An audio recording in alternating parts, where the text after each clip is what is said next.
क्या नाम है आपका और आज बाड़मेर कलेक्टर को आपने ज्ञापन दिया है सर? जी, मेरा नाम हेमवीर नेहरा है। हाँ। आज हमने एडीएम साहब को, कलेक्टर साहब को ज्ञापन दिया है राष्ट्रपति के नाम और प्रधानमंत्री के नाम। जी। विसारणिया में कुछ समय पहले शहीद की तस्वीर चोरी हो गई थी। पुलिस ने 3 दिन तक FIR दर्ज नहीं की। इसके लिए थाने का घेराव करना पड़ा, तब जाकर FIR हुई कम से कम। हाँ।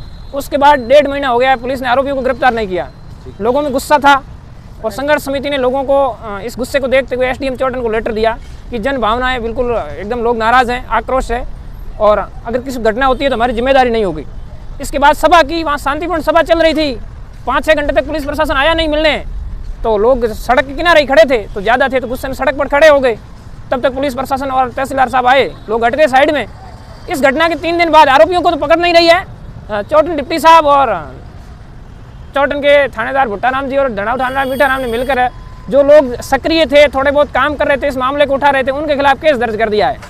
तो गांव वाले बोले कि 7 जने हैं कोई हमारे लिए, वो उन्होंने हमारा खाना पीना आराम कर दिया है, बहुत ज़्यादा हमारे को तंग कर रहे हैं और हमने कोई भी मूर्ति नहीं चुराई है और वो जो मांग कर रहे हैं बहुत बड़े चौक की मांग करे। इसको लेकर आप क्या कहना चाहते हैं? इसमें मैं बिल्कुल ये स्पष्ट कर देना चाहता हूँ कि वहाँ किसी का घर नहीं टूट रहा है, न किसी की दुकान टूट रही है। दुकानों और घर के बीच उपलब्ध सरकारी जमीन पर बनाने की बात है और संघर्ष समिति ये मंशा रखती है कि वहाँ सड़क भी निकाली जाएगी। उनके लग रहा है कि मैटर हाईलाइट हो गया और अपने बचाव पक्ष में वो ऐसा झूठ बोल रहे हैं। बाकी प्रशासन के अधिकारी वेल अवेयर है, ग्राउंड सिचुएशन सही है, किसी का घर टूट नहीं रहा है। मीडिया भी वहाँ चाहे तो जाकर देख सकता है।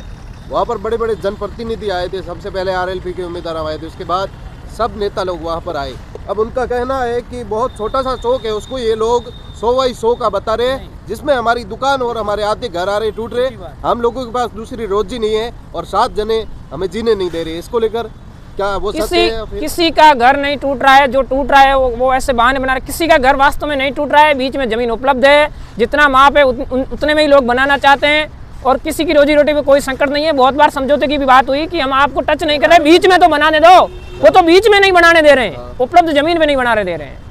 अच्छा, तो अब कलेक्टर साहब ने आपको क्या आश्वस्त किया है या फिर क्या बोला आपको? प्रशासन ने तो यही कहा है कार्रवाई करेंगे। हमने कहा हमारा ज्ञापन फॉरवर्ड करा दो, पुलिस के खिलाफ भी एक्शन होना चाहिए। अब पुलिस ने आपकी किन आदमियों को गिरफ्तार किया, आपके पक्ष को जो इस मांग को कर रहे थे, जो मूर्ति चोरी के खिलाफ इन आरोपियों को पकड़वाने की मांग कर रहे थे, उनको पकड़ा है क्या? बिल्कुल, उन्हीं लोगों को पकड़ा है जो ज्यादा सक्रिय हैं। 2-4 RTI कार्यकर्ता हैं जो हमेशा पुलिस से मुखर रहते हैं। मैंने खुद भी 1-2 बार पुलिस के खिलाफ शिकायत दी थी। पुलिस अधिकारियों के जो लोग एक्टिव थे, इस मामले को खींच रहे थे, धरना समाप्त कराने का दबाव था चौटन डिप्टी पर। इसी बात को देखते हुए उन्होंने उल्टे धरनार्थियों पर, न्याय की मांग करने वालों पर केस दर्ज कर दिया है। आरोपियों को गिरफ्तार नहीं कर रही है। बाकायदा वहाँ पे तस्वीर रखी गई थी जो चोरी हुई थी। पुलिस अभी तक कोई एक्शन नहीं ले रही है। क्या लगता है इसमें पुलिस अपना काम बखूबी नहीं कर रही है? पुलिस किसी के दबाव विशेष में आकर कर रही है? निश्चित तौर पर दबाव में न होती तो अब तक चोरी का खुलासा हो जाता और उल्टे हम लोगों पे केस किया है। वहाँ वीडियो में हम लोग जिनके नाम लिखे वो तो सड़क पे बैठे ही नहीं है, झूठा लिखा है और रास्ता जाम नहीं था। BSF की 3 गाड़ियाँ वहाँ से गुजरी है। पुलिस सारे CCTV फुटेज दिखाए। ये तो है दबाव की बात है। पुलिस ऐसे फंसाना चाहती है लोगों को, डरा धमा के। ऐसे तो लोकतंत्र में गिरफ्तार होगा तो यहाँ इधर तो डिप्टी ऑफिस में, जिला कलेक्टर में, यहाँ तो लोग हमेशा आते रहते हैं। ऐसे तो जेलें भर जाएगी। लोकतंत्र है ही नहीं, डेमोक्रेसी खत्म है। बिल्कुल। तो ये लोग जो गांव से एक साथ दर्जनों लोग आए थे, सैकड़ों की मात्रा में लेडीज आई थी, वो लोग वो रो रहे थे कि हमारे को ये 7-8 जने हैं, वो जो नाम बताए थे, कुछ लोगों के नाम याद नहीं, वो लोग शायद अपनी जिद की वजह से अब उनको कोई शहीद की मूर्ति से मतलब नहीं है, वैसे ही मुद्दा बना रहे हैं और वो हमारा शोषण करना चाहते हैं, गांव खाली कराना चाहते हैं सिर्फ जाति विशेष के कारण। वो सरासर झूठ है। उन लोगों से मैं भी मिलता हूँ, वो मेरे से भी मिलते हैं, हमारे ही गाँव के। उन्हें लग रहा है कि चोर गिरफ्तार हो जाएंगे और ये चौराया बन ही जाएगा। इसको रुकवाने के लिए और कुछ लोगों ने बरगला कर दूसरे गांव के लोगों को भी भिजवाया जिन्होंने यहाँ गलत स्टेटमेंट दी। वो उस गांव के थे नहीं, उस गांव के होकर बोले। राणा राम जी, वहाँ क्या मामला है विसारणिया में? बहुत ही बड़ा ज्वलंत मुद्दा हो गया है, मीडिया के संज्ञान में भी मामला आ चुका है। अब क्या करना चाह रहे हो आप लोग वापस कलेक्टर साहब के पास आए हो, थोड़े दिन पहले ग्रामीण आके रो रहे थे कि हमारे घर टूट रहे हैं, हमारी जमीनें जा रही है, हमारी दुकानें जा रही है। जी, सबसे पहले मैं आपका चैनल का स्वागत करता हूँ जी। हम कलेक्टर साहब को तो ज्ञापन कहीं दे चुके हैं। आज लगभग 42 दिन हो गए धरना चलते। मैं धरना के संघर्ष समिति का उपाध्यक्ष हूँ और मैं स्पष्ट करना चाहता हूँ प्रशासन के सामने कि हमें वहाँ पर किसी का ना तो कोई कैबिन टूट रहा है, ना किसी का मकान टूट रहा है। ज़मीन अवेलेबल है, उसमें बनाया जाए। बिल्कुल मीडिया भी वहाँ जा सकती है, देख सकती है। और हमारी पहली मांग तो हमें शहीद परिवार को न्याय की मांग हम ये कर रहे हैं। गवार हमने ये लगवाई है, चौराया बढ़ना ये तो प्रशासन का काम है, हमारा काम नहीं है। हमारा तो ये तस्वीर ले गए, चोर गए, असामाजिक तत्व लोग हैं, वो लेके गए। तो हमारी मांग ये है कि हमारी मूर्ति तस्वीर जो बरामद कर जाए, जहाँ लगी हुई वहाँ वापस लगाई जाए और दोषियों के खिलाफ जो कानूनी कार्रवाई की जाए। हमें ये कोई दूसरा मतलब नहीं। सबसे पहला तो हमें ये शहीद के परिवार की मांग है, इसलिए ये मांग रखने चाहते हैं। और बाद में सारे मैटर बीच में उठाना चाहती है सरकार का, हमें इसे कोई लेना देना नहीं है।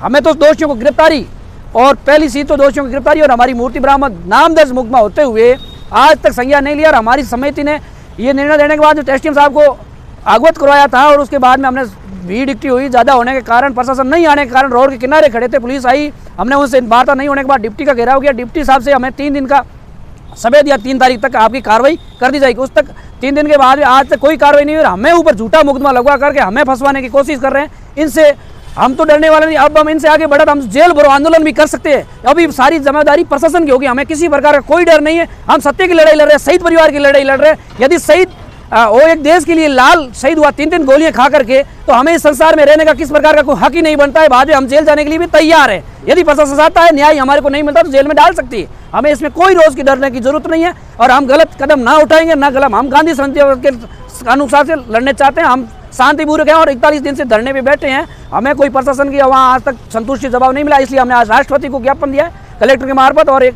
प्रधानमंत्री को दिया और मुख्यमंत्री को तो कई दे चुके हैं हम। और इनसे आगे हमारी यही मांग है। इसी तरीके से गांव में तनावपूर्ण स्थिति हो गई है, अब तो हो ही गई है। बिल्कुल। आगे क्या होगा आपको क्या अब हमारे आगे ये लगा, जनता में बहुत खौफ बढ़ गया है। सबसे बड़ा तो जनता में खौफ बढ़ गया, जो सामने वाली पार्टी आ रही है झूठे बयान कर रही है, दूसरे गाँव के लाकर लोग किसी के हमारे ऊपर दबाव डालने के लिए। अब मैं यही गुजारिश लगाना, जितने मीडिया प्रभारी है राजस्थान के, वहाँ के वहाँ मौका देखा जाए, या वास्तव में मौका वहाँ कोई किसी का मकान टूट रहा है तो हमें संघर्ष समिति में रहने का कोई अधिकार नहीं है, और ना हम लड़ाई लड़ने के लिए हम इस टाइम में इस्तीफा दे देंगे। मीडिया प्रभारी ये बता देंगे कि ये बिल्कुल वास्तव में सामने वाली सही है, तो हमें बिल्कुल नाराजगी नहीं है। और हमें बिल्कुल सत्य की लड़ाई लड़ रहे हैं, और सत्य की हमेशा जीत होती है, सब पराजित नहीं कर सकती है। बिल्कुल ये बात है हमारी। धन्यवाद सर। बिल्कुल।